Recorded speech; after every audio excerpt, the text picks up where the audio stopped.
Good evening. I'm Elaine Steele from Detroit, Michigan, and it is indeed an honor to be here with H. Leonard and Ted Spiro. It has been a plum pleasing pleasure, as always. And I, in fact, was the executive assistant to Rosa Parks, and we traveled together all the time. Mrs. Parks was always invited to many activities, and she tried to accept as many as she could.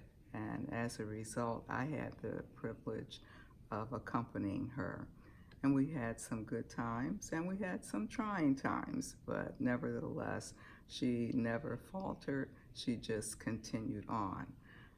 Here at the mansion was some of her most restful times, as well as she had to do a lot of appearances too.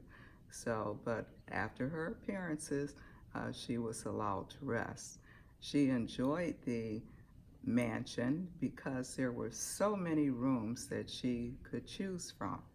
Now, many people would think that she would want the most elaborate and the largest room, but not Mrs. Parks.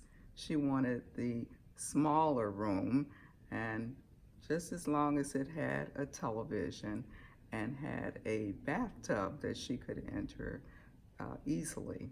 At the mansion, they have such beautiful artifacts, such beautiful items, for use, and some are massive and some are small, but only a very few are small.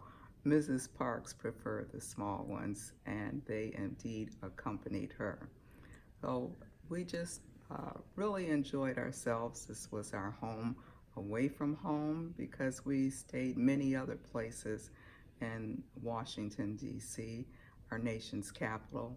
However, this indeed was her favorite. Do you remember when you first met Mrs. Parks? I met Mrs. Parks when I was a teenager in Detroit, and it was, um, just a wonderful opportunity. And, um, uh, she was very kind. We were on the bus. Mrs. Parks used to take the bus to work. Um, can you cancel Sure, that? we can